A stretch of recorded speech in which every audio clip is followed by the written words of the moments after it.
yeah, it's Hello? really fun category. Uh, so yeah, time will start in just a sec here. Yeah, All this right. game is a little bit different. Most Lego games have a new game timing, but since this game has two possible like new game title screens, it's a bit different, and we start new game on the first frame of movement. All right, so time starts in it starts in three, two, one. Sorry, it's a little jank starting time, but yeah. So we are into the run already. So the first thing to know is that this game is just incredibly broken. You can launch everywhere. So we're gonna start off really quick here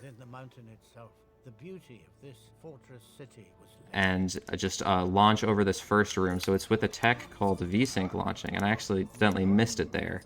But by abusing low FPS to high FPS rolls, you can you can launch really high in the sky, and this is used a lot in this game. And yeah, so this first room should be done pretty quick here. There we go, got it. And we are past the first room already.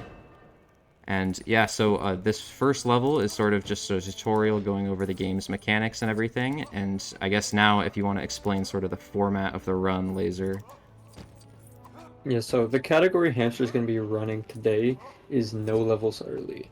And the reason this category exists is because in the hub, there are a bunch of out of bounds doors that can lead you to specific level, like specific rooms of levels in the game.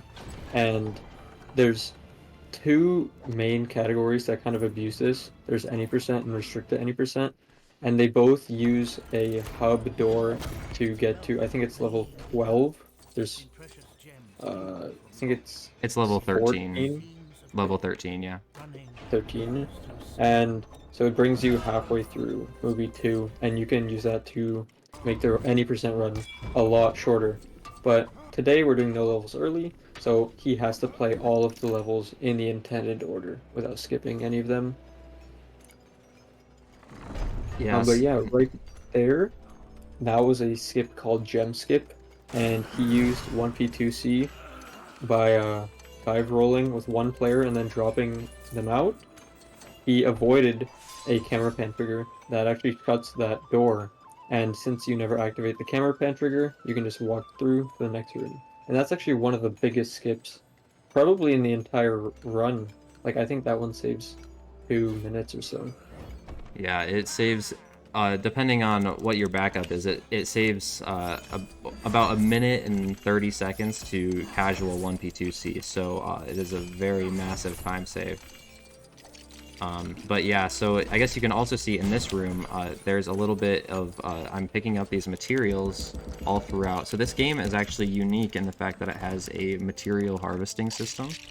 Um, so there are different, things that you need, like rocks, wood, rope, and all of that. And what those let you do is they let you buy things, and mainly what we'll see in this run is they let you build things with this building wheel sort of mechanic. Which, if you were watching the Lego Movie 1 run on Friday, it looks really similar. So I'm built some mining equipment here that allows me to um, scale the side of this wall and break 3 gems.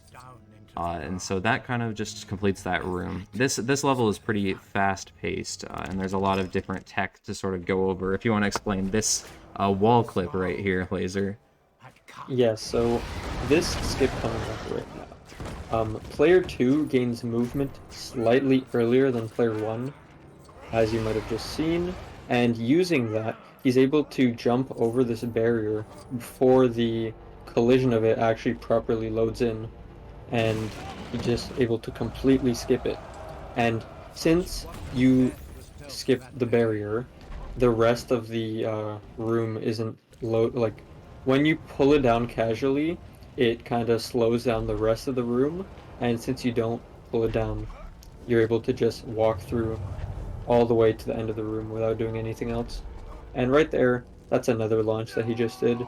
This time, instead of switching VSync, he alt-tabbed the game to lower his FPS to 1, and then he paused when he tabbed back in to massively spike his FPS, and that allows him to launch over. Yeah, so here in this room we have yet another skip.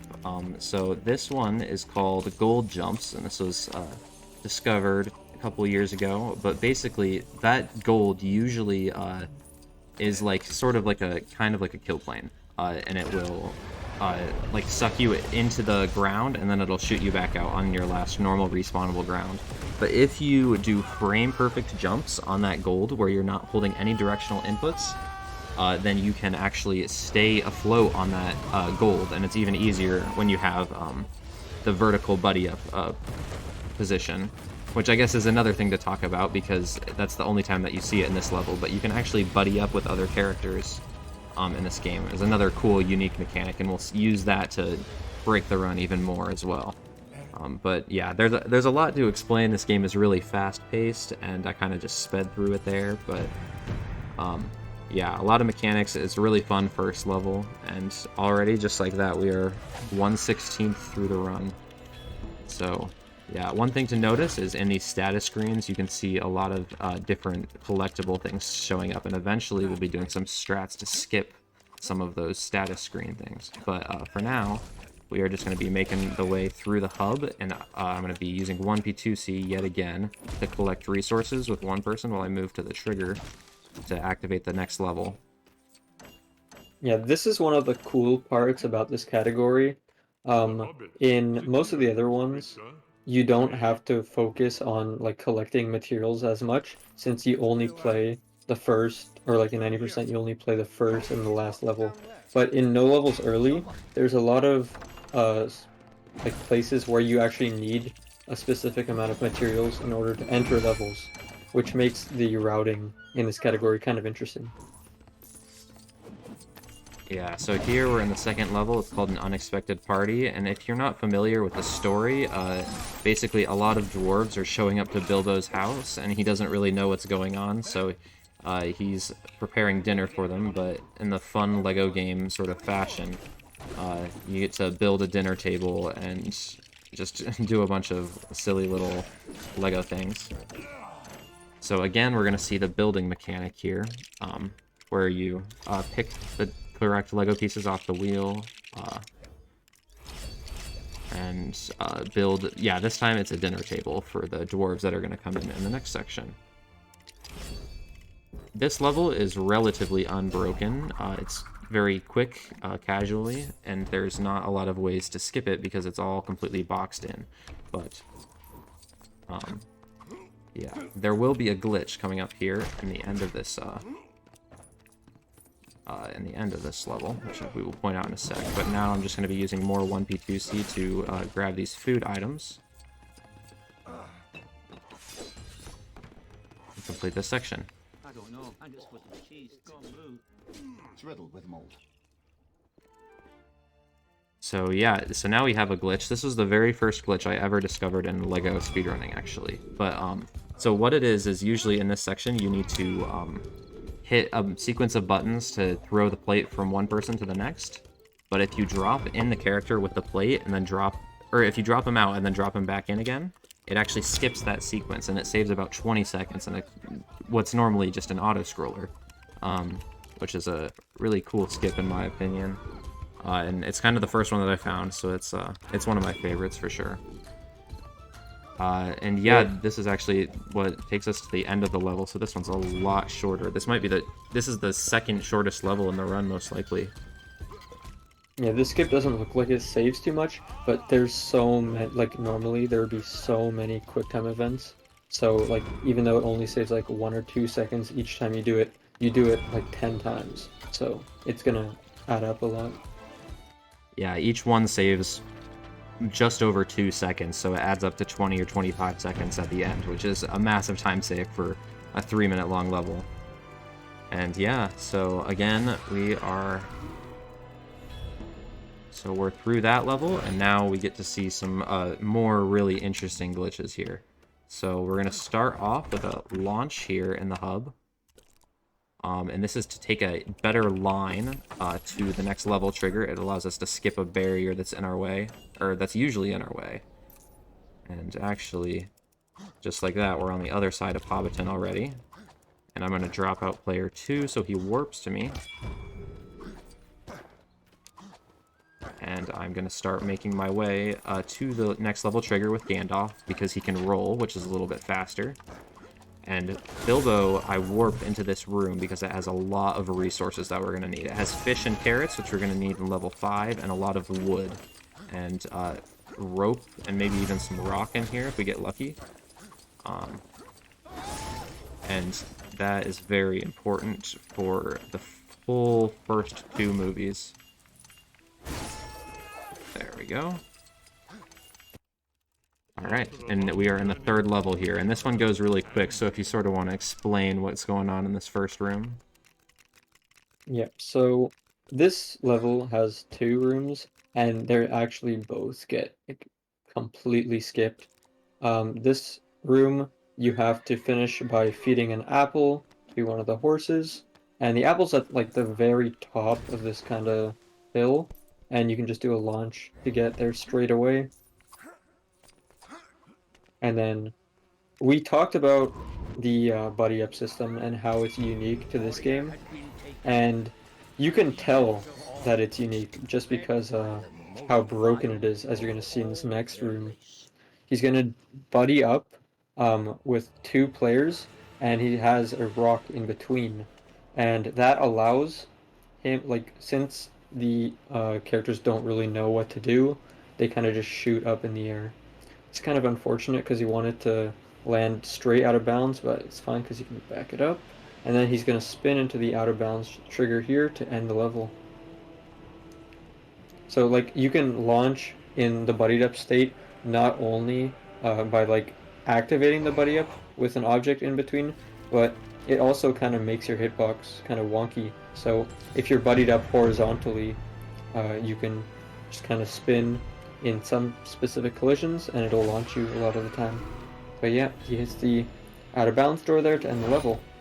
Yeah, that trigger is really precise and really difficult, but I guess the reason why that works is it's because this most LEGO games actually are play tested on console and not PC, and console has capped FPS, whereas PC does not, and those tricks mostly only work with uncapped FPS, or they're amplified a lot with uncapped FPS. Some of them still do work with capped FPS, and I will do some of them with capped FPS in the future, just to, you know, make the launch not quite as high because it's slower in some places. But yeah, so I will just be collecting some more resources here because it's actually faster to do it while there are a lot of plants. And now, usually this is the game's introduction to the quest system, which is sort of how you complete the game 100%. But that's really slow to complete another build and listen to 2 quests audios from that guy. So instead, we're just going to do another Alt-Tab launch all the way to the other side. And yeah, it can be kind of hard to follow what's going on in some of these hub sections if you've never played the game casually before, but that saves quite a bit of time. It's over a minute. And it also saves you resources later on as well, because now I didn't have to spend the 15 to 20 wood that I would have had to otherwise. So here we are going to do another VSync launch, and this is actually a 1P2C launch, so I'm going to launch both of them at the same time. Yeah, as you might see here, his characters are kind of forced into this crouching state, and like the fastest way to move in this crouching state is by rolling.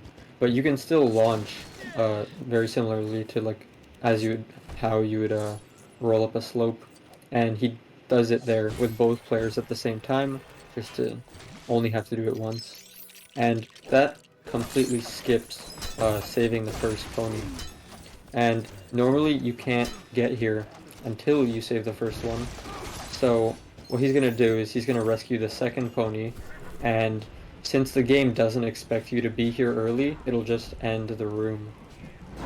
Yeah, usually the left area is completely blocked off by a barrier that's pretty much unpassable, aside from going over it, so And again, you'll see me in any downtime that I have, because of 1P2C, I'll be collecting resources with one person while I'm, you know, doing the normal task with the other. And that's because resources can take a long time to get, and there's a little bit of RNG involved as well, so it's better to be safe than sorry in a lot of scenarios. But gold is a really important one coming up for this next hub section in between levels. And I don't have that much, so I do need to collect some of these. I forget exactly how much you need, but yeah. This is another section where you utilize the buddy up mechanic. They're stronger together, so they buddy up together in order to take down the trolls. This level has 3 rooms, and we are in the second one right now. But yeah, grabbing more gold, and we are gonna take down this 3rd troll, and all of a sudden we are in the last section. And there's actually a lot of really cool movement tech in this game, which isn't normal for later LEGO games. But this one actually has some really interesting and in-depth movement, which is a thing that I really like about this game. So yeah, what we're gonna do here is we're gonna 1P2C this with the crank, and you'll see I'm using sort of the objects that my characters have in these forced roll sections to sort of speed up their movement, because the rolling is usually fastest, but it is pretty slow. So what I'm going to do here is I'm going to pick up this spoon with Bomber, pick up the bow, swap to the spoon, and then sort of roll. And that movement right there just saves a lot of time. It doesn't maybe look like it, but if you just watch player 1 right now rolling back, it's much, much slower. And I will likely be behind some resources here. Yeah, it looks like I'm a little short on stone. So this box is going to respawn. And there we go. And the spoon isn't the only object you can kind of speed up your movement with. You might have seen earlier, he used a flail, and that was also pretty quick compared to rolling. Yeah. The spoon is the fastest, but this is the only place where it's useful in story. So I will be using the flail in later levels, and that actually allows for some pretty huge glitches in one of my favorite levels. But yeah, again, just grabbing more resources. And I'm going to swap to Gandalf early here in the camera pan, because it's just a little bit faster, and I'm about to end the level right here. And yeah, 4 levels down already. This is a very fast-paced category. A lot of these early levels are pretty quick. They do get longer. We do have a, slightly longer one coming up here. And this is one of my favorites too. It's extremely difficult, but when you do it well, it feels really clean.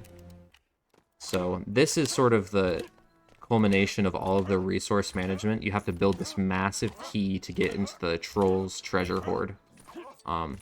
So we've been collecting resources in the first 5 levels. And yeah, so now we gotta keep on grabbing them. It looks like we...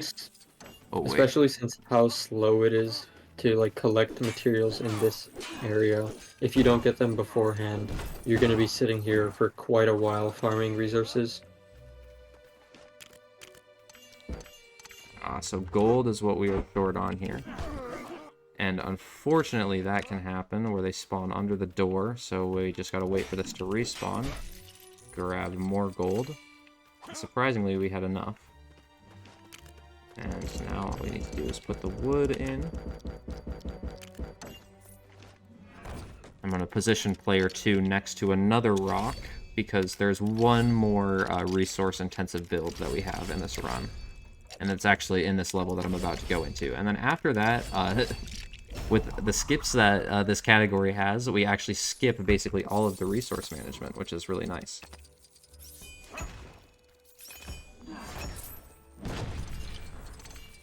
And yeah, we just need some of this copper.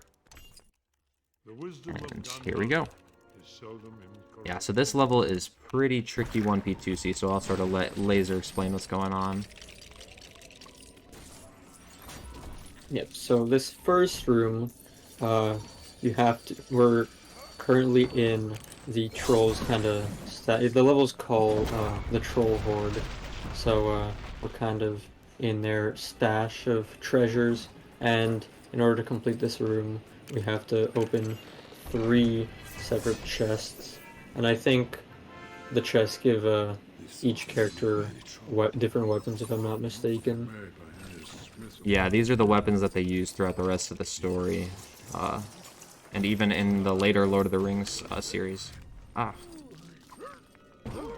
But yeah, this room is kind of super 1P2C heavy, just because of how it's closed in. Can't really do any launches to skip much. I think there is one like kind of mini launch you can do, if I remember correctly, just to skip like a build.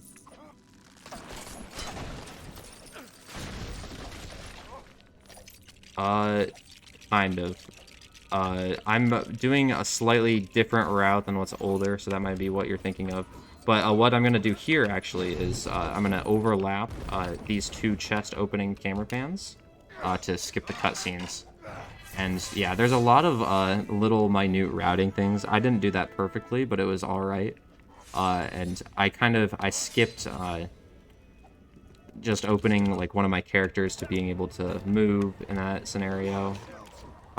Just so he wouldn't get in the way, and I jumped up top with a flail character by sort of abusing that mechanic, which is sort of cool. There's a lot of really hard to explain things about that room, so it's not easy to sort of show what's going on there, but yeah. So and then in this room we have to get 5 different rabbits in order to pull Radagast's sled, and Radagast has this ability. He can kind of heal poisoned animals, and this is actually used quite a bit. But yep, he's gonna do a launch just to get to one of the rabbits early. That's probably the one that takes the longest out of the 5. yeah, they're all really generally easy to grab, but that one does take the longest for sure. And yeah, I'm sort of just 1P2C'ing through this puzzle. I'm grabbing more resources for our final build here. Looks like we need a little bit more wood, which I will be grabbing with this person. Okay. Perfect, we got the right amount.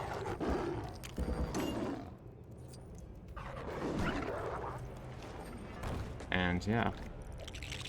Heading towards the end of this room too. This room is really hard to do optimally because you have to be focusing on how many resources you need and doing the 1B2C well, which is also very difficult. You have to be swapping between 3 different players, and you can only have control of 2 at once, obviously. So, yeah, it's a pretty tricky room to route well. Yeah, the next room coming up is actually really interesting because when you have 2 players dropped in, you have your entire party on player 2, and then you have 1 player doing a kind of auto-scroller with Radagast. And the reason it's interesting is because you can't like properly progress the room with player 2 until you complete the auto-scroller with P1. So what you're going to see is while he's doing the auto-scroller with player 1, he's going to do a buddy-up launch with P2 to get up on top of this rock kind of thing, and he's going to position himself right where the boss fight is going to be, so he can instantly kill him when he's done the auto-scroller. Yeah, so while I'm doing the auto-scroller, I'm going to leave 1 player really close to the boss, which is right here with Keely, and then I'm going to swap to this person, because this is where the cutscene trigger, or this is the best place to activate the cutscene trigger straight away when the section ends. So I'm going to activate it like that, and now I'm going to swap to Keely, who's really close to the boss. Oh, that's unlucky. And that's also unlucky.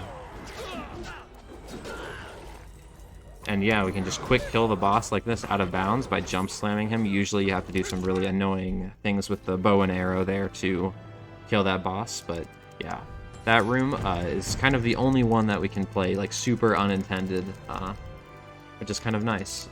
We can skip that one really nicely with 1P2C and some launches and that quick kill there. Yeah, that is the Troll Horde, and now we're heading into one of the most broken levels, I think, for sure. But this is a longer hub section, and it has some really cool skips as well. So I'm going to be 1P2C'ing again, getting to the hub and grabbing some resources, which I messed up.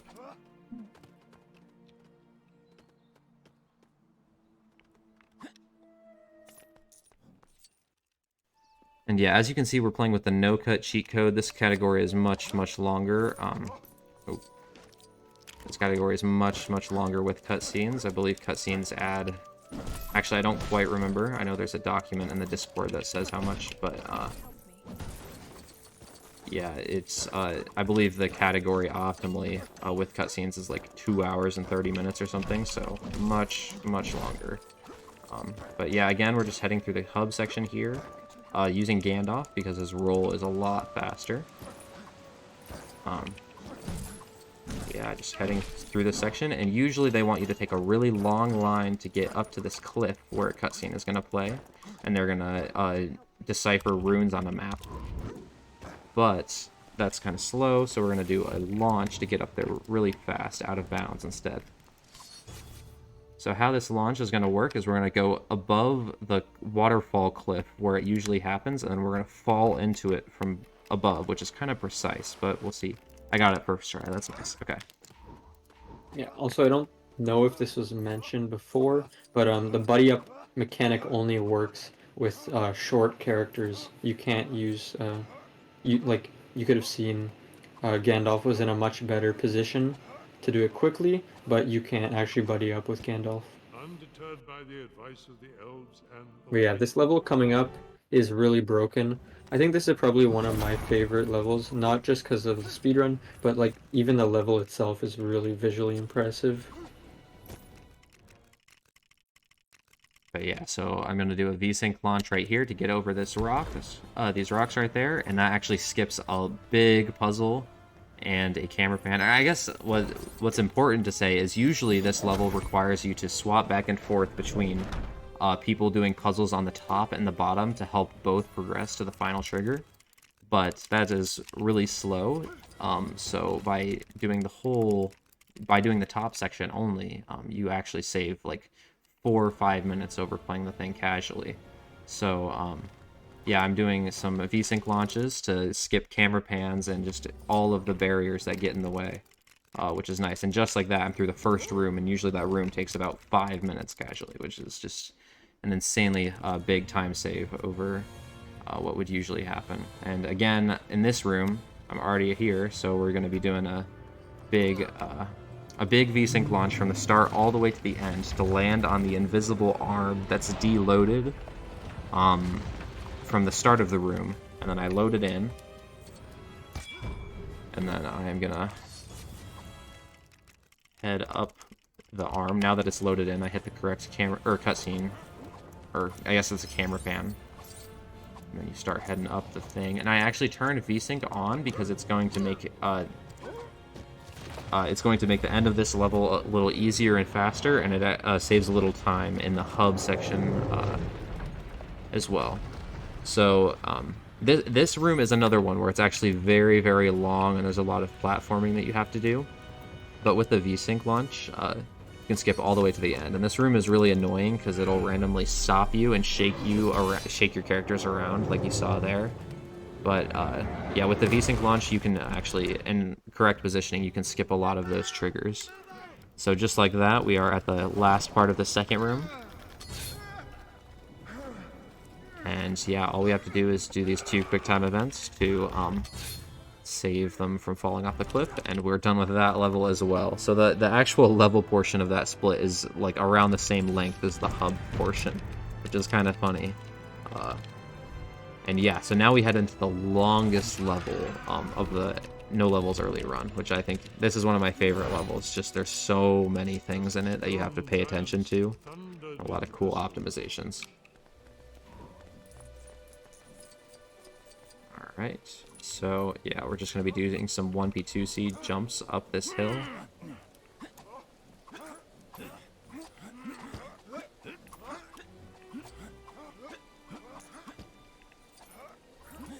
Does having VSync on for that QuickTime event at the end of the level actually make it quicker? I 'Cause think know it there's does save lot. it does save a little bit, I think, but the main reason is these jumps right here are nearly impossible with VSync off, which is why you might as well change it. It also makes the shaking thing fling you less far and on the final arm in the previous level, so there's a lot of advantages. And the other reason is you need VSync off or VSync on for this VSync launch. So if you're going to turn it on, you might as well do it then so that you can do a VSync launch right here, because you'd have to do it anyways. So I skipped another pretty big, like 20-30 second puzzle there by just launching over it. And then we're going to do what's called Catapult Skip, which is a more recent skip. I really like this one. So it's another VSync launch, but I'm going to do a pause buffer setup.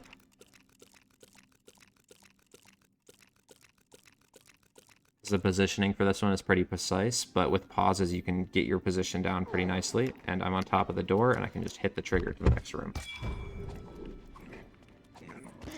And here, if you want to explain what this is, because it's kind of silly. Yep, so I think this is the riddle section, and you're supposed to do like a super long puzzle in order to get or like solve 3 riddles for Golem, but you can just do that quick jump with both players and grab both of the chains, and you just skip basically the entire room. Like, this room is really long if you don't do that jump, but it's kind of funny. Like, I feel like that jump can be found accidentally by just like a casual player. It's not very out of the way. Yeah, that trick actually used to be very difficult because we had a different method of doing it, but then we sort of found with VSync off and good positioning, or even with VSync on, I believe, you can actually just jump straight up there if you know how to do it correctly, which I think is pretty funny.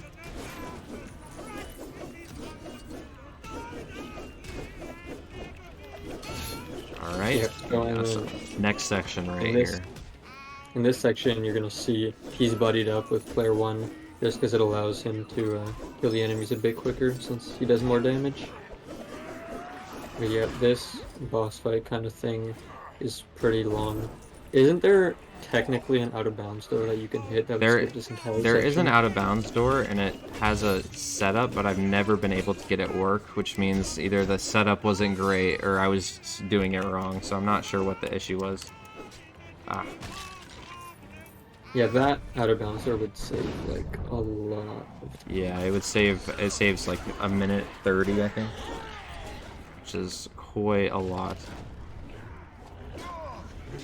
And what I'm actually going to be doing here is killing my other person whenever there's downtime to lose studs, because studs actually really get in the way in the status screens. They take like 4 or 5 seconds to play through the status screen. So any levels where it doesn't lose time to kill your other person to lose a lot of studs, you might as well do it because it saves 4 seconds in the status screen. So we'll see if I'm able to get it in this level. But yeah, again, the Goblin King is going to be holding up objects, and we're just going to be using each of the dwarves' unique abilities to take down the Goblin King, which I think is another cool mechanic in this game. A lot of the dwarves, some of them have the same thing, but a lot of the dwarves have different abilities and mechanics that they can all use in different combos in the levels to sort of achieve different things.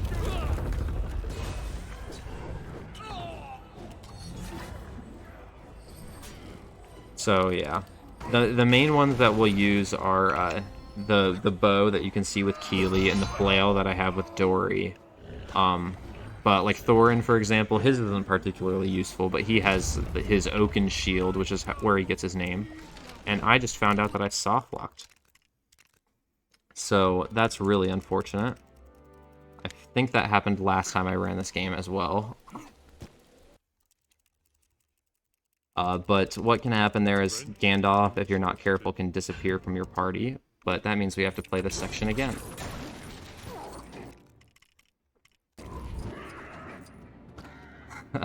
I don't exactly remember why that one can happen, but that is average marathon luck. Yeah, it's kind of unfortunate because there's a lot of like, even some of the earlier games, like Lord of the Rings, has a really good checkpoint system, and if you soft locked there, you would have been able to just re-enter the room. But unfortunately, he has to play the entire level again. But I mean, it wasn't too much. Like, it's not too much to get back to the same room. Yeah, thankfully, these rooms are really fast. Ah, this jump is a little stupid sometimes. There we go. And that time I actually did it in the correct order, because if you use the confused got or orc or whatever who has a higher jump, then you can actually just jump straight from the chair. Unfortunately, because I used all of the materials the first time around, I don't actually have enough anymore, I don't think. Yeah, which is just great. So I used them up, and I have to find more rocks, it looks like.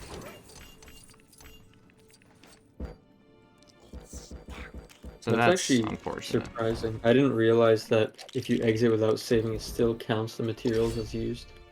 Yeah. The soft lock that I got is usually preventable.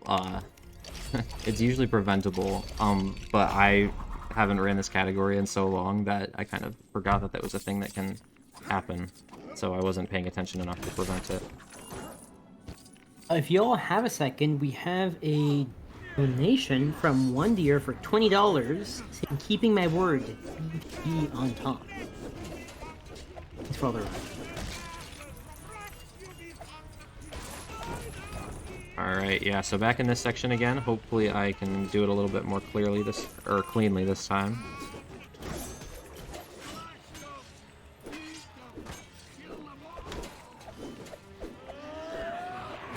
And a micro optimization that you'll be seeing is I'm using Bomber on the other side, or like as a single person, to take down the person with the orc with the shield, because sometimes you'll high roll an attack, kind of like that, where he'll just take the person with the orc, or the orc out with the shield immediately, which is kind of a big time save because you skip an animation. Alright, so this time Gandalf is actually here. I did it again. Wow. I guess that's what the soft lock is. You can't kill him. That sort of makes sense now. Well, that was never really an issue for me before now. Drenched and exhausted. That's kind of stupid. Alright. Well, one more time, right? Surely nothing will happen the third time. But I mean, you guys get to see this insane first two rooms once again. Just really take it in.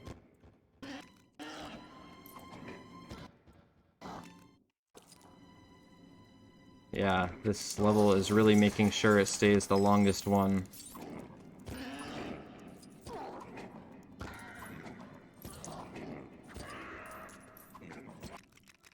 And I also get to harvest more materials again, I'm going to guess. What's the second longest one? Is it inside information? I believe the second longest one, it might be. It might be inside information. Because I think that's right. Warm Welcome is also quite long, but with the new skip that got found, I think it's quite a bit shorter. Yeah, but even those levels, this one is still like way longer. Yeah. It's like 2.5 minutes longer at least. Yeah. Okay, so we need more rock and more wood again.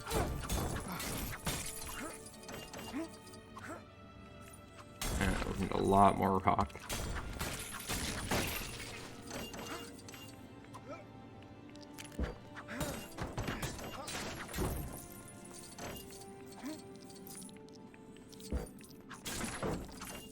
Which we are not really kind of- getting. kind of crazy that this is the longest level by so much, even though it has some crazy skips. Like room 1 and 2 are super fast, and then I know the last room also has a crazy skip. Or not the last one, but it's the one after the first boss fight. There's the rock. Alright, we still need 5 more. Alright, that took way too long. That is a very unfortunate side effect that I did not really realize that comes along with soft locking there.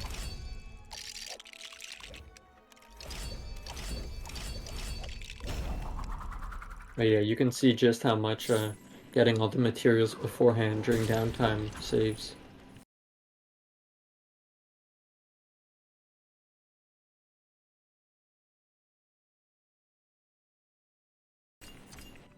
Because it does take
saved anywhere from 10 seconds to a minute, depending on what kind of RNG I would have got. So really kind of, you don't even think I'm skipping anything there, but I am.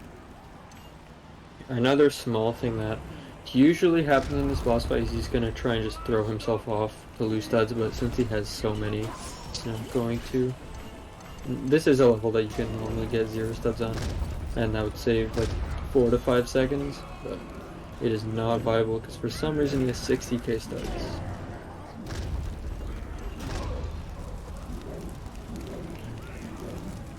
But yeah, I'm being very careful not to touch the king during certain parts of his animation, because that will also reset him and gain you some extra cycles. And then I'm intentionally playing it 1 player as well.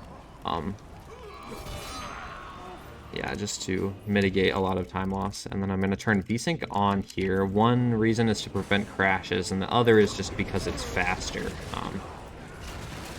But yeah, this is the same room as the previous one. They just kind of did some interesting things with it to make it look like it's a different room, but it's not.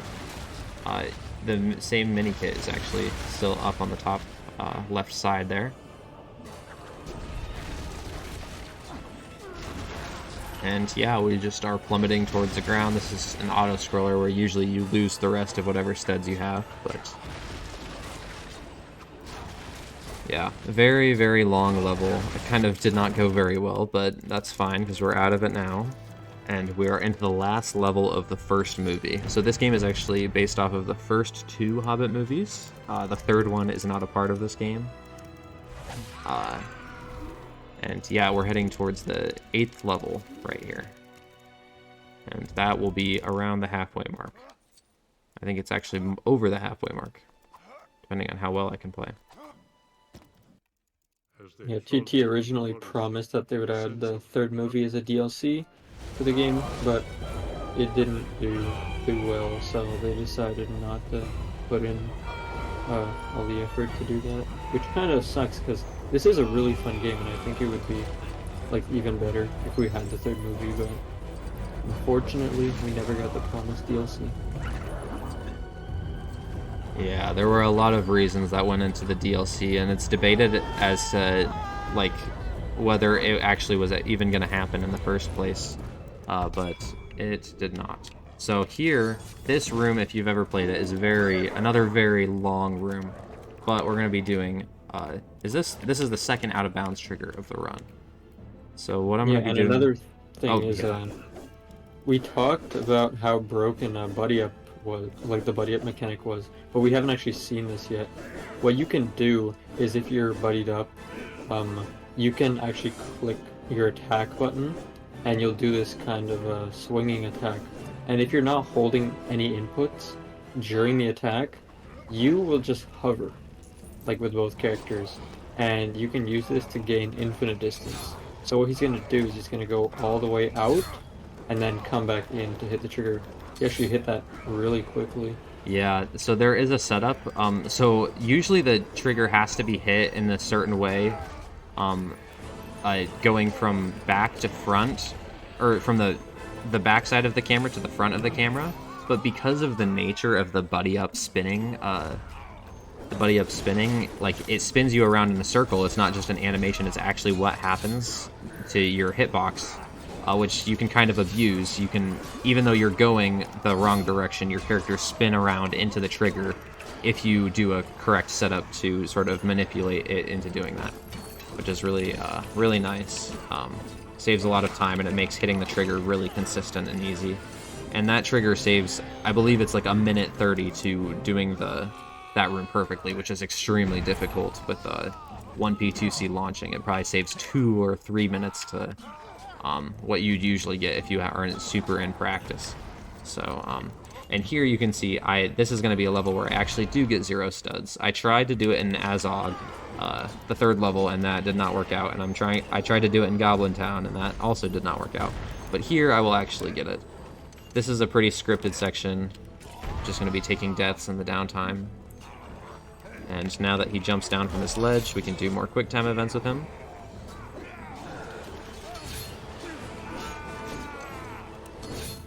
And yeah, we're heading towards the end of the first movie.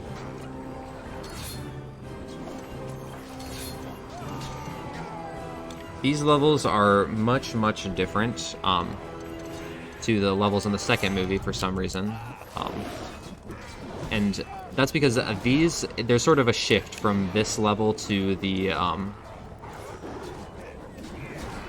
there's a shift from this level to the next one. These levels all sort of focus on character management, and it's not really intended, but you can just skip all of not the character management, the resource management, and you can just skip all of the resource management in the later levels, which just is really convenient, so you don't have to worry about that, and you can more focus it on gameplay and 1P2C and execution. So it almost feels like you're just playing two different categories or two different games when you play NLE, which is sort of something I like. You get two completely different sides. But yeah, you can see we're coming up on the final part of the level here, and I have 0 studs on both characters, which is going to, as you'll see, skip something in the camera pan, or in the status screen.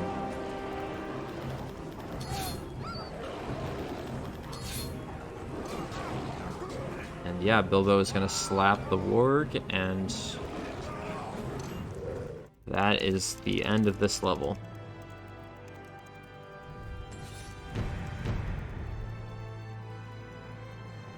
So yeah, 8 levels down, 8 levels to go. We have some decently long ones coming up, but some also short ones. And these levels are all really, really cool.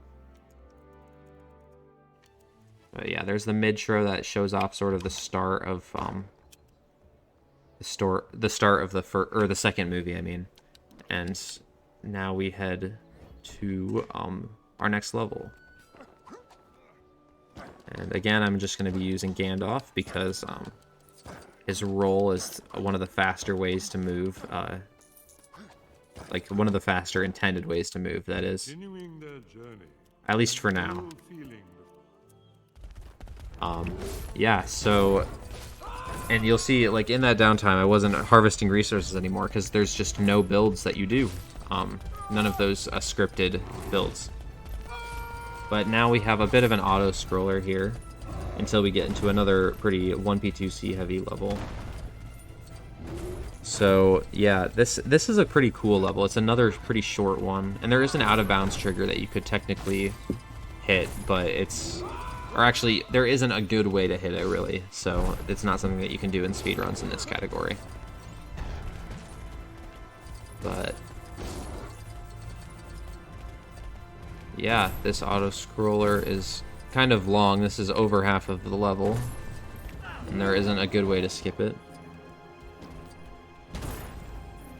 Or that, not one that's allowed in this category, at least. But yeah, we're heading towards the end, which is nice. Grab our last mini kit for fun.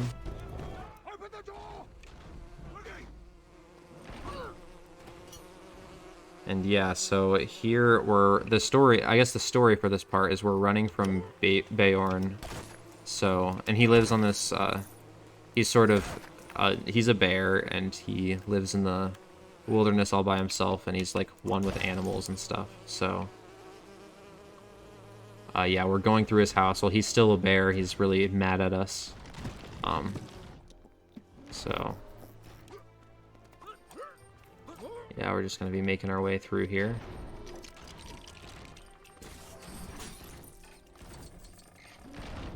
Is the out-of-bounds door different than just, like, entering the, like, main door? Nope, they are the same. Yeah, because I know in free play, you can do... I think it's a golem clip from the roof to get in early.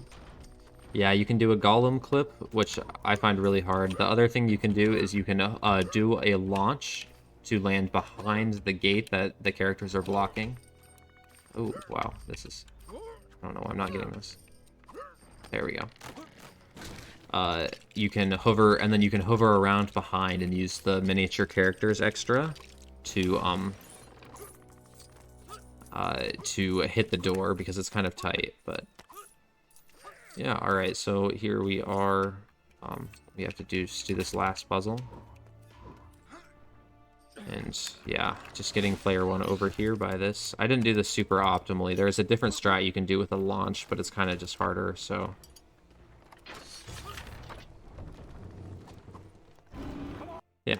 Alright, that's that level down. That's a shorter one for sure. This one is much cooler in my opinion, some pretty cool tricks.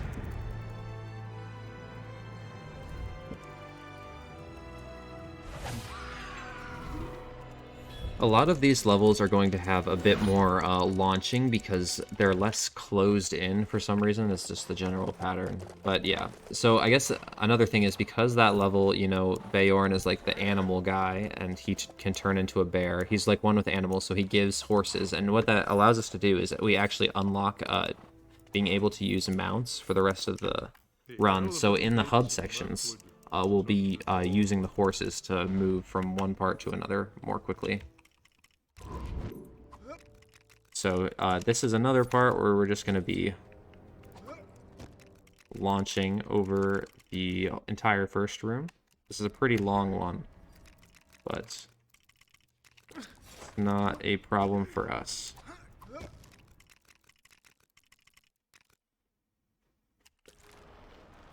If I can get this launched.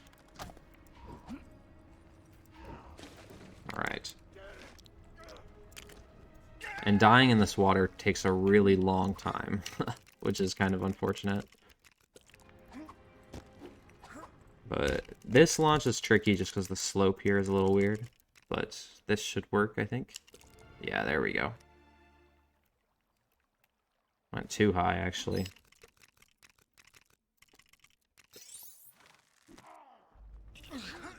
There we go. We're gonna do another one right here. We are lost. And what these launches do is they skip like a bunch of multiplayer stuff where you have to use a bunch of different characters' abilities, and it's just really slow. And this is also the first level where we'll see Bilbo use the ring that he unlocked in Goblin Town. Usually you would see it in the level before, but we skipped all that, so...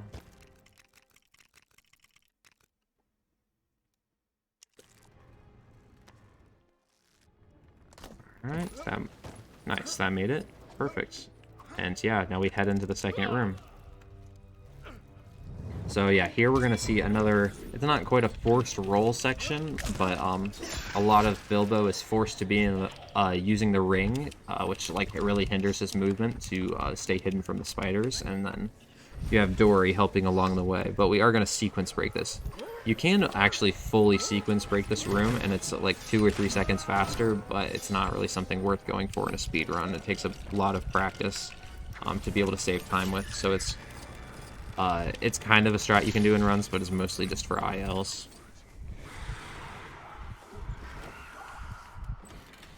But yeah, so the sequence break is coming up here, so you can see I freed 2 of the dwarves that we need to free. But actually, I'm just going to ignore these next 2, because the levels progression is actually, the only thing that matters is freeing the last one. So, because he's at the end of the room. So we're just going to launch over that gap, fight this spider, and then get up top to free the last dwarf, who I believe is Keely. And then, yeah, that just lets us skip 2 dwarves, skip some camera pans and stuff. Pretty nice little time save.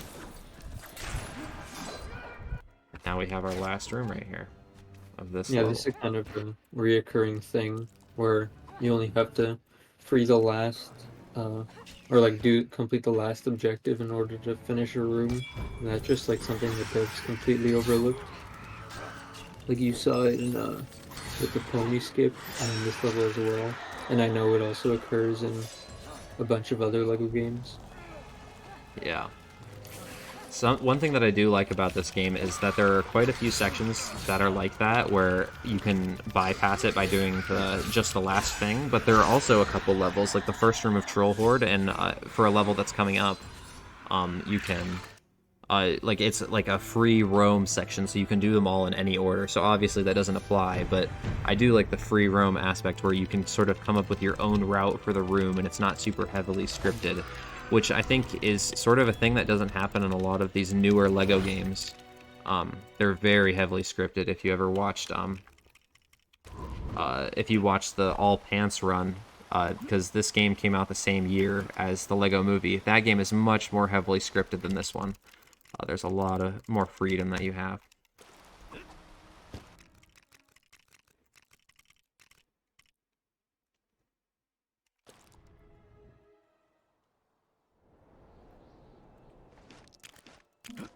So here I'm going to be doing something called campfire skip.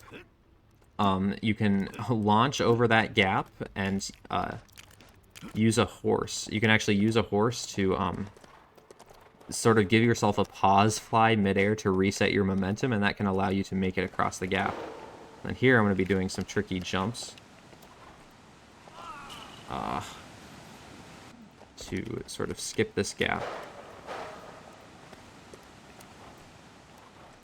Nice. And what that actually does is, this is where the game introduces the campfire mechanic, because usually in the hub there's a day and a night, and the campfire sort of lets you swap in between, but we skipped that puzzle with campfire skip. That is probably one of the most recent additions to the run. And it's one of my favorites, because that's one that I found all by myself. And yeah, we just have another 1P2C section here. Yeah, this is probably one of the most infamous levels in the run, specifically because of the auto-scroller section that's coming up. And for anyone that's played this game, they know why.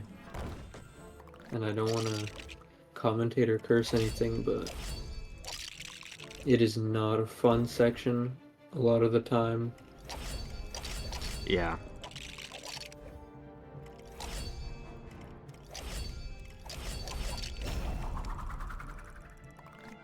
Crashes can definitely happen here, unfortunately. So we are going to be... wait. Oh, we gotta do this, too.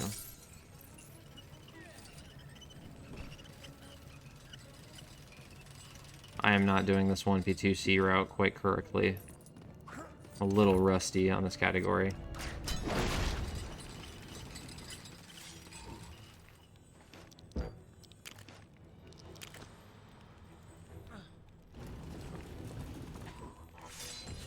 Come on. There we go. So yeah, this is Bilbo using the ring here to build some wraith objects, which you won't see a whole lot here.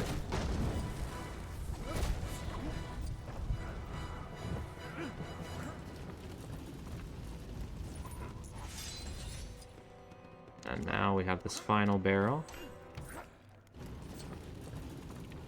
We're going to be moving it into place right here. And yeah, that is the first section down.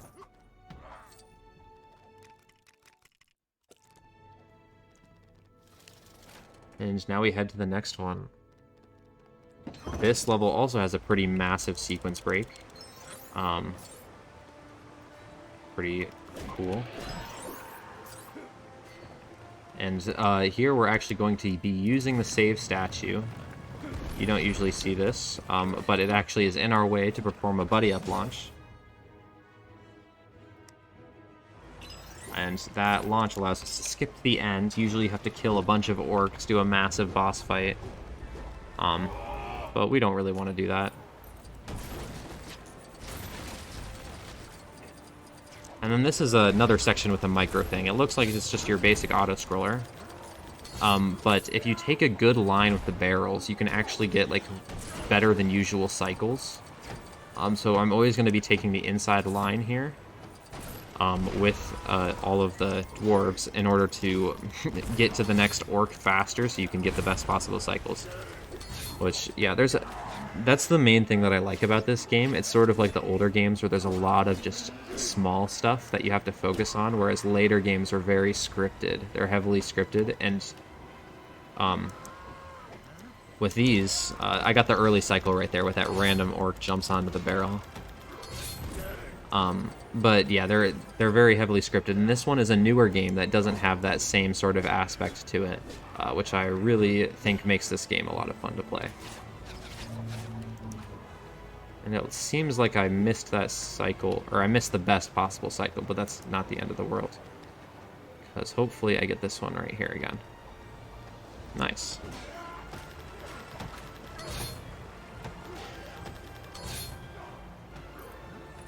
And now we head into this sort of weird section. This is a very weirdly formatted level, but yeah, we're sort of just going to teleport into the next section here because we beat it really quickly.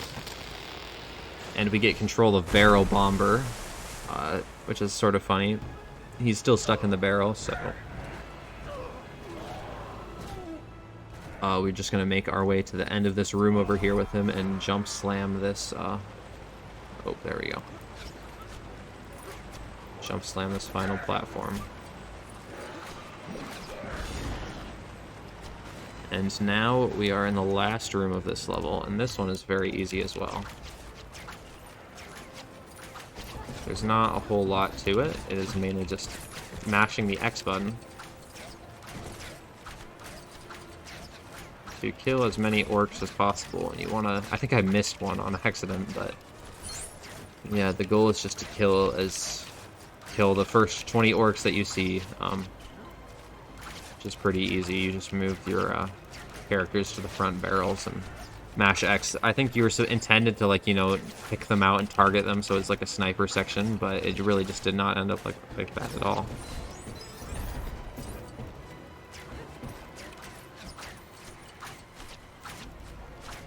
And yeah, almost at the end. This level is a little boring compared to a lot of the other ones. There's not a whole lot going on. But yeah, made it through there pretty nicely. And now we head on to a warm welcome, which is another really cool level. Some pretty interesting skips in there.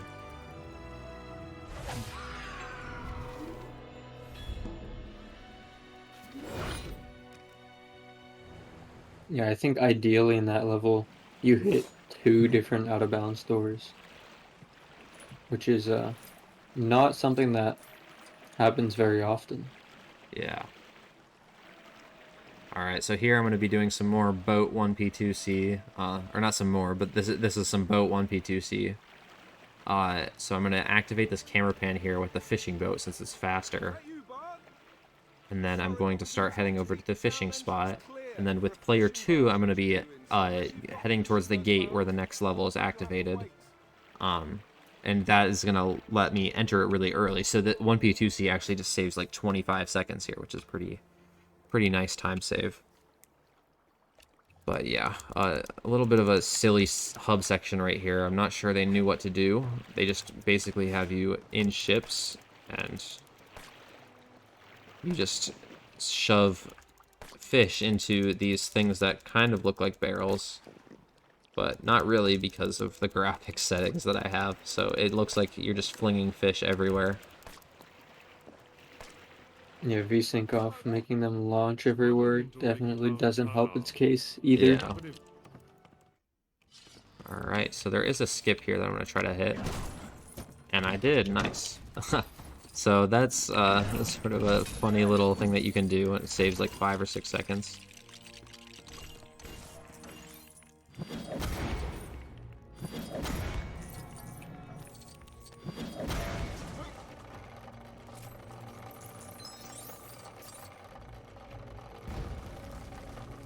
Alright, and we're going to get a torch here and light them. And what we're going to be doing here is we're going to be doing another example of overlapping camera pans.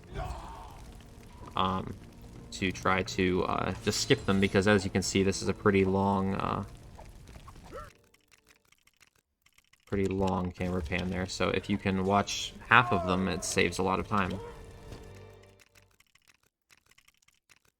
So we're going to launch up top here, and that's going to allow us to do some skips.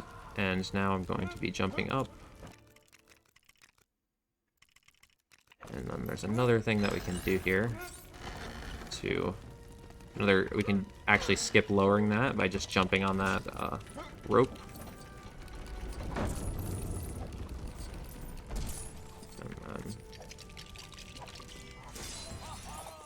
do a little bit more build overlapping there.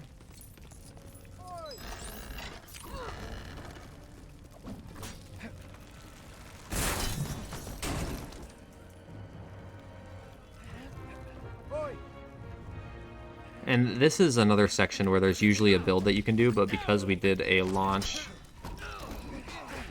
we don't really have to do that.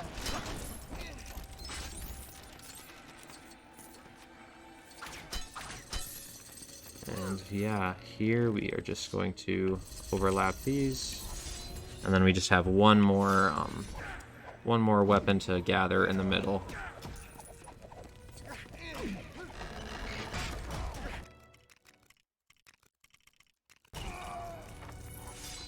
And now we have a cool skip coming up here. We'll see if I can hit it. If I can't, you can also 1P2C this room, which isn't too bad. I haven't done the skip in a long time, but hopefully I can hit it.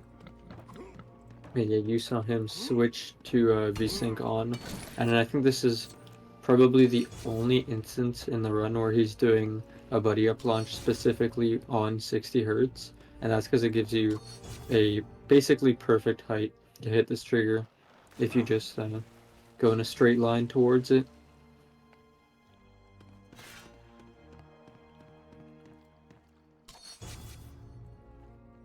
Yeah, that very nice there. So yeah, this level is actually interesting in the fact that I believe this is the only level where you can, every single room can theoretically, well, it's possible to hit every out of bounds door. So ideally, I believe this level is around 2 minutes long, which is insane because it's in this playthrough it's going to be about 7 minutes long or 8 minutes long. So I did hit the out of bounds door in that room, and that one actually saves the least out of the 3, but it is very much the easiest. There is an out of bounds door in this room as well, and that is viable for runs, but it is extremely difficult, so I will not be going for it.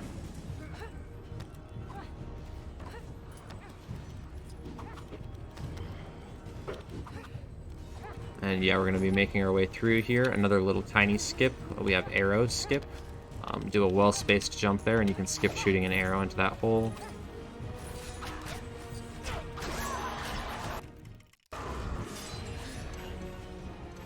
Now I'm going to drop out player 1 so he warps. Yeah, another, using the long animation there to take out the archers really quick. And I do a jump slam there to not get knocked back by that attack, so I can start the next phase sooner.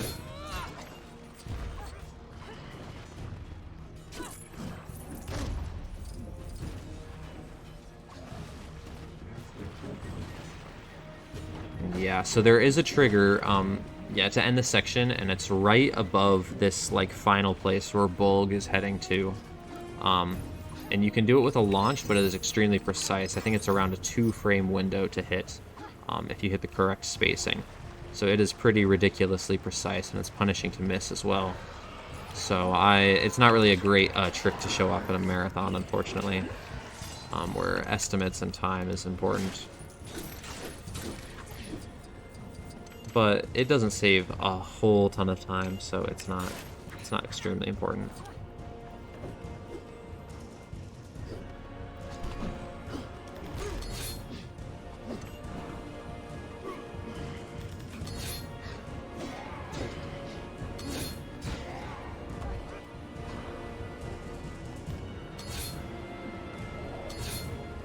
And yeah, the level is done right here. So now we sort of transition from the dwarf storyline to the wizard storyline. So we saw Gandalf and Radagast sort of split off from the group at different points, and now they have met up, and they're going to be searching for some hidden evil. So here I'm going to be doing a trick where you can just skip the puzzle that's usually there by jumping into the trigger for the level with a horse. And now we are in Looking for Proof, which is my personal favorite level. A lot of cool skips. This level is actually the one with the hub door that you would use to do all the level skips in any percent. But even though the hub door that we use in any percent, it brings you to the last room in this level. But unfortunately, we're not allowed to use that one even though it would save, or like even though it would skip doing 2 rooms in the level, we're not allowed to do it just because the rules say we need to. I think it's we need to enter all of the levels normally. Yeah, you can't use any unintended out-of-bounds hub doors. Alright, so we launch up to the top there. Skip quite a bit of platforming. And we can launch off this statue to get a little bit of a movement boost there. And this level is going to have a lot of 1P2C as well. This is why it's one of my favorites, actually. Can you still get 0 studs like without losing time in this level? Or no? Not really. Ah, almost got it. So this is a faster line that you can take by getting a damage boost off of that spike right there. And you can actually skip a camera pan and a lot of movement there with that. It's a very cool find by Lava Fangs. It's just another example of a room that you could not skip any other way, but thankfully, just that method exists. Nice boost there. That was completely unintentional, but that saved a lot of time. And yeah, this is a scripted section. In free play and other categories, you can actually skip this with miniature characters because there's a hole in the wall that when your hitbox is smaller, you can go through, but unfortunately, we have to play this. Thankfully, the pattern is the same every time, so you can really easily 1v2C this to speed it up.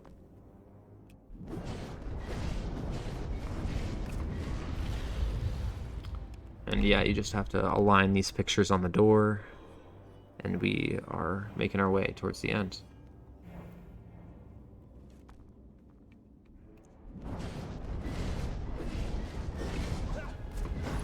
And yeah, now, yeah, we have just one more 1P2C room with some pretty cool skips in it. Or I guess it's all really the same room, but...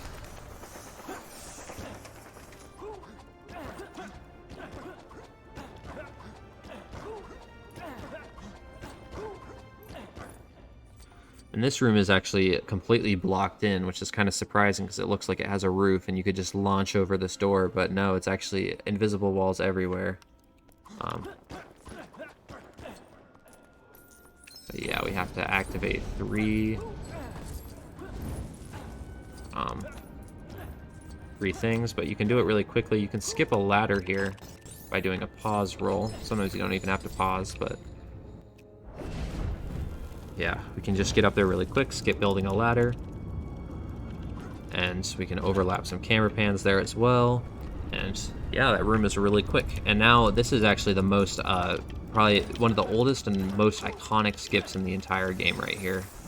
This is another really nice one because it just skips an awful place. It's a great skip. So if you want to sort of explain what's happening here, Laser. Yep, so in this room, you're supposed to kind of just be walking along the edge to get all the way to the bottom. But what you can do is you can just kind of jump and curve back in and land on top of the door, and it'll just respawn you all the way at the bottom, right near the end of the level. So you do it with both players, and then you can just end it right there.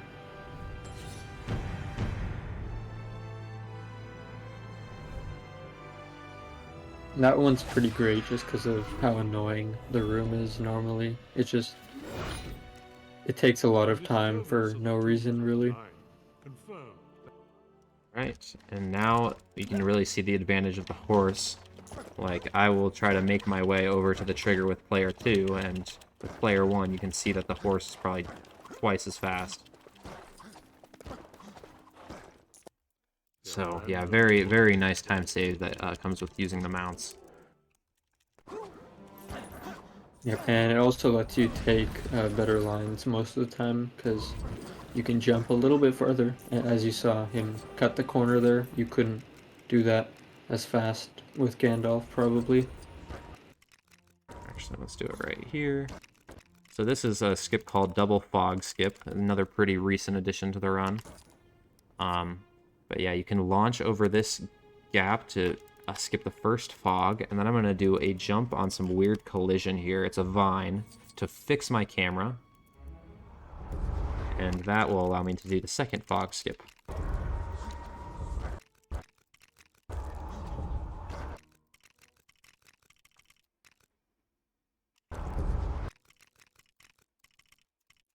This one is a little tricky because the camera is still weird, but it's better than it is the other way. There we go. That might work. Ah, not quite. I'll do it with 30 hertz here to try to get a little more height.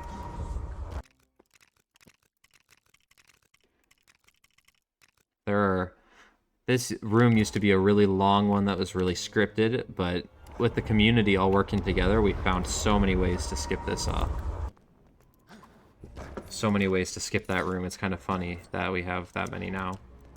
But yeah, so this room has a really cool route as well. There's a swap warp that you can do there to trick the AI into jumping up there.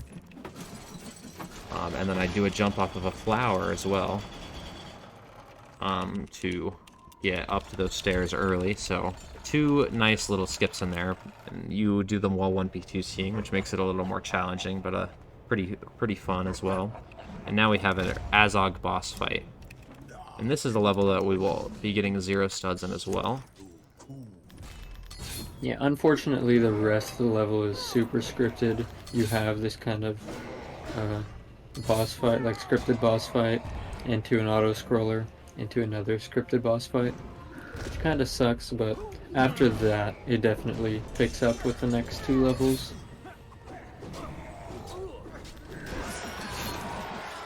But yeah, you see he picked up the axe at player 2, and he's going to use the special. By charging up the special, he's going to be able to clear out the orcs a little bit quicker. Yeah, and you can also see I'm double jump slamming Azog, and you can see I kind of messed it up there, but usually when you do that, it skips the animation of him picking up the other person, which is pretty nice. Because this level is in restricted any percent, it's very optimized, so my muscle memory is especially a lot better for this level specifically, but there's a lot of really cool skips and things in it, and yeah, it's just another example of a lot of little things. There's animation cancels all throughout this game. There's little boss fight things that you can do to speed things up. 1p2c lines. It's really there's this really in-depth game, which I think makes it a lot of fun. Even this room, which is super heavily scripted, there are things you can do to speed it up. But yeah, this room unfortunately does take a minute or 2, and it's a heavily scripted boss fight. Not really any good way to skip it yet. There are some theories, but nothing that is really viable. Or it would require getting out of bounds in the auto-scroller, I believe. So it's nothing that's really possible. But yeah, with one person, I'm going to be clearing everything out of the way to sort of make this section easier. And then we're going to be building these 3 towers to sort of shoot at Sauron. And now that these holes are falling away in the ground and there's a bunch of downtime, it's actually the perfect opportunity to start getting 0 studs. So yeah, we can just start losing our studs, and it doesn't lose you any time to go for. So you will see me just jumping off of the ledge over and over again.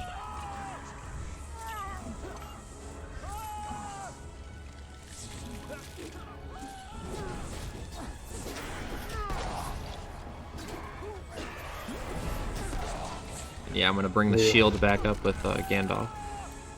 The only way to really speed up this boss fight is just to kind of position whoever's putting the shield up all the way near the front, just so it hits a tiny bit quicker and you're in position to attack the tower as soon as you're finished building it. Yeah, the main thing is focusing on positioning player 2 in the correct spot where the pieces fall, so you can build it as quickly as possible, because there's a little bit of RNG where the pieces land, and that's like the most important thing to pay attention to, because if you miss building it, it loses you like 5 seconds. So you have to be very careful, but also as fast as possible for the sake of the speedrun. So yeah, we are almost done losing all of the studs here. Just a couple more. And yeah, so at the start, I went around and broke everything and cleared everything so that no more studs are possible to even accidentally pick up. So there's no risk of missing 0 studs at the end. It's a pretty safe time save.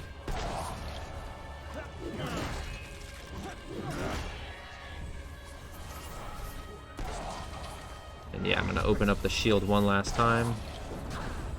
I'm gonna kill this goon just before this wave starts, so that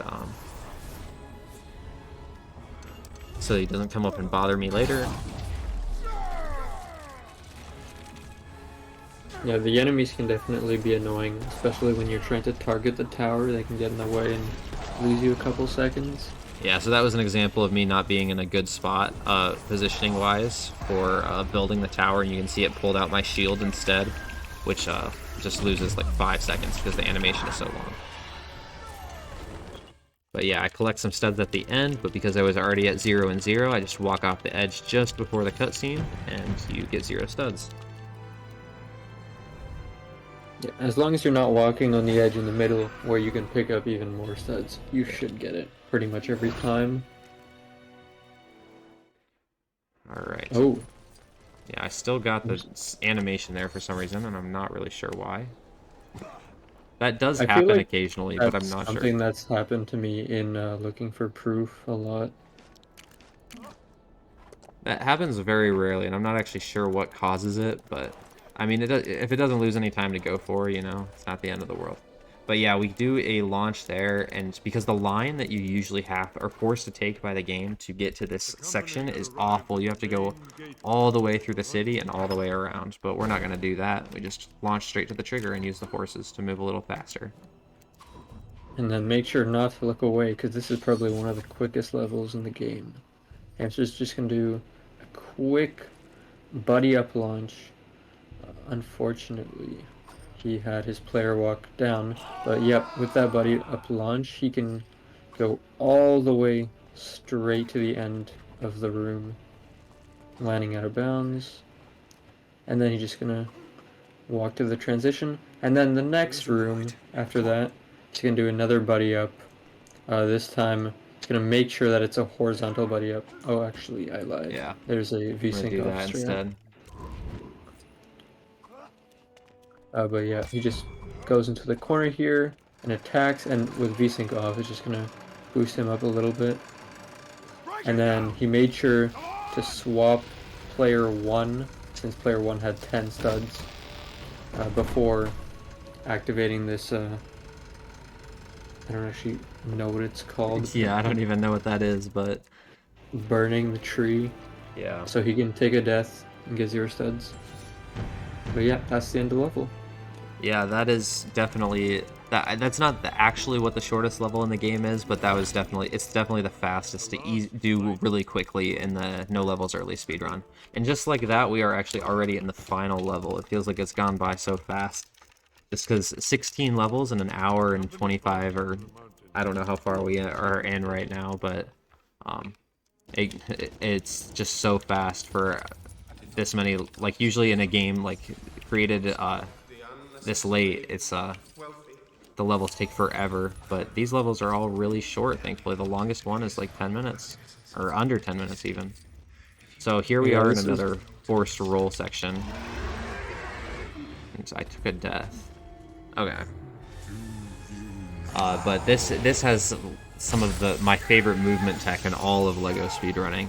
Just really in-depth, cool stuff here, so I put a lot of work into optimizing and like perfecting this. But yeah, using some 1v2c here. And I'm not going to do the absolute fastest route, but this one is really, really fast. So we're going to be using the flail again to spin, but there's also roll boosts that you can do on really sharp lips of the sort of the edge. So what I'm going to do here is I'm going to get to this edge, and I'm going to roll right at the edge, and it is going to hopefully let me boost. That's not good. That has a chance of soft lock, or not soft locking, but hopefully yeah. Wow. Well, this has not been a great run for soft locks. That one's completely preventable. The company passed into the mountain through the secret door. Oh, I can see it again now. I did not come to steal from you. Oh, Smaug, the All of these soft locks that I've got are completely preventable. It's all just a skill issue. Thankfully, I have like been able to lab out like all of the crashes and soft locks, so they're not really an issue in this game. This game used to be pretty infamous for those, but I don't think there's any problems with them anymore, really. But yeah, here, we'll get another go at it. Actually, I'm going to drop out player 1 to try to make these a little easier. Optimally, you'd leave them both in, but...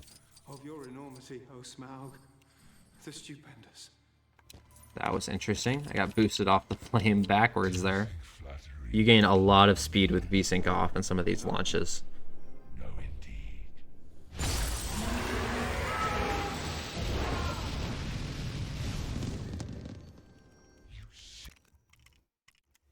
Familiar with my name. I don't remember smelling your kind. Who and where do There we go. And I got chandelier skip there too. If you skip going over that chandelier, you save a bunch of time. And then I get that boost as well. So you can see the section is really, really fast when you actually get the tricks that you're supposed to. But yeah, not too bad.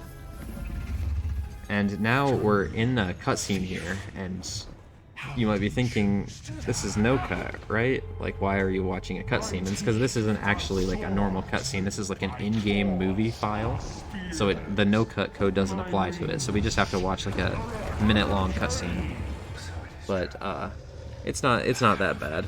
And it's really interesting in speedruns because, you know, you sort of have you have like this really intense first part, especially in restricted any percent or something like that. And then you just have to wait and sort of let all of the build up just stew. And then yeah, eventually like you're just sitting here getting nervous, and then you get to the end, and then you have to do some pretty difficult tricks coming up. That's not gonna work. These furnaces are stone cold. We've no fire hot enough to set them ablaze. So yeah, this next section coming up has quite a few skips, and they're all kind of back to back to back. So yeah, we're gonna see some interesting gameplay in a couple of seconds now. I think there's like 20 seconds left in the cutscene or so, maybe a bit more.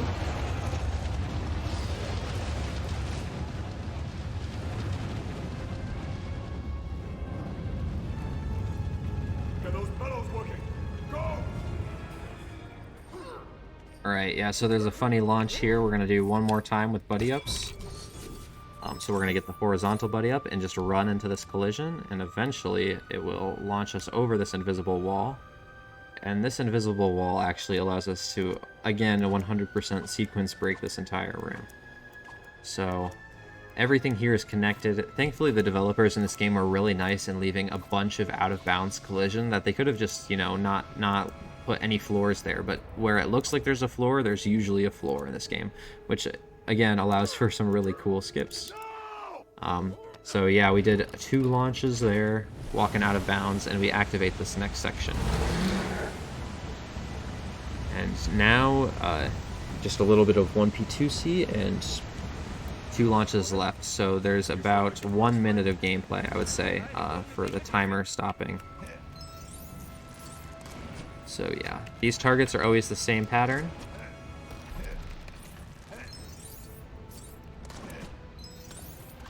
So thankfully I have that memorized.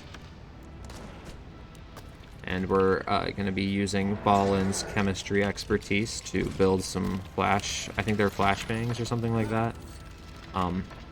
But yeah, you throw them at Smaug to sort of distract him. All of the dwarves, this is the culmination of like the entire movie. Like they're all working together to take down the dragon using their unique skills and stuff. You skip over a lot of it between the cutscenes and the skips that we do, but yeah, and there's actually cycles that I'm paying attention to here to try to hit him as quickly as possible.